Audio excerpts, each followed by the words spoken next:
Mateus 4, versículo 1. Então o Espírito Santo levou Jesus ao deserto para ser tentado pelo diabo. Eu iniciei essa mensagem com esse versículo porque ele tem muito a ver com a temática de hoje. Bem, na nossa vida todos nós passamos por momentos de muitas adversidades, momentos de dificuldades, de aflições, e são momentos que a gente se sente como se estivesse sozinho, deixado à própria sorte em um grande deserto.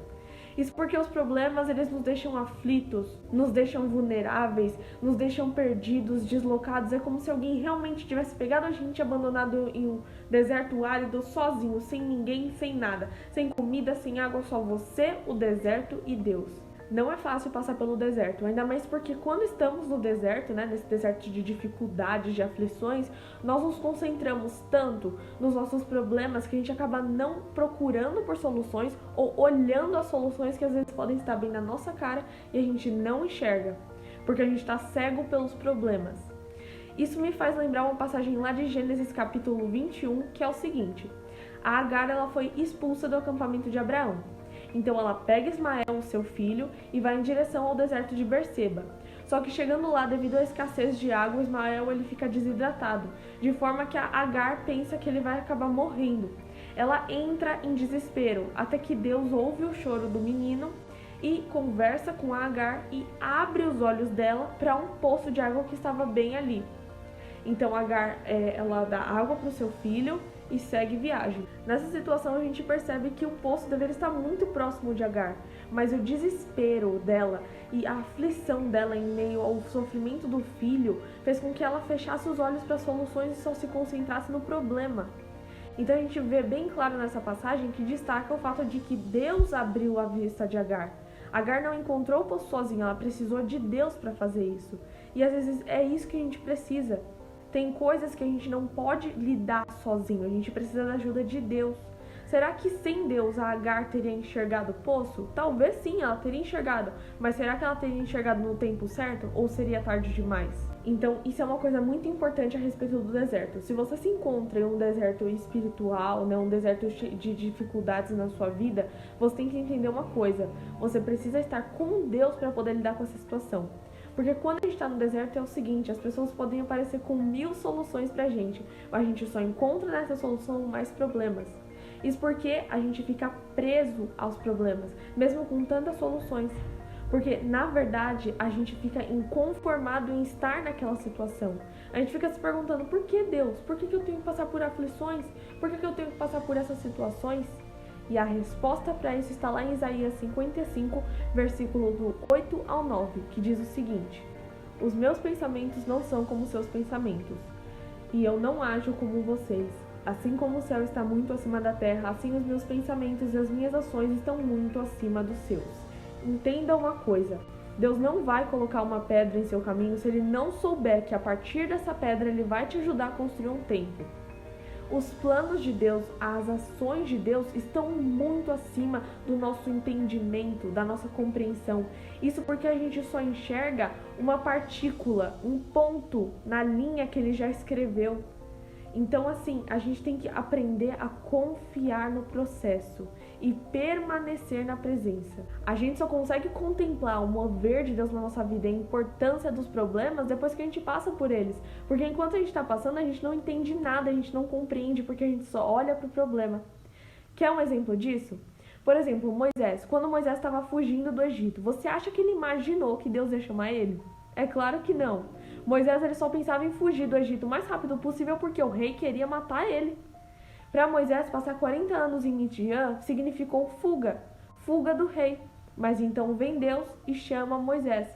E aquilo é ressignificado. O Moisés passar 40 anos em Midian não significava mais fuga, mas preparação.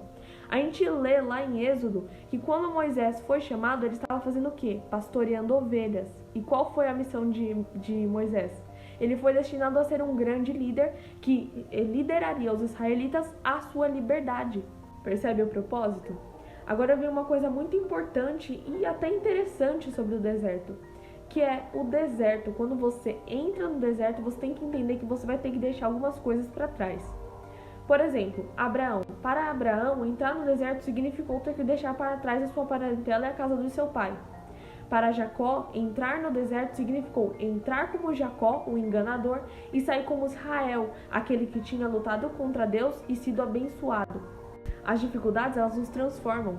Nós nos tornamos mais fortes, confiantes, perseverantes. Não porque a gente é assim, talvez tenha até algumas pessoas que sejam, mas é nas dificuldades que essas qualidades são aprimoradas.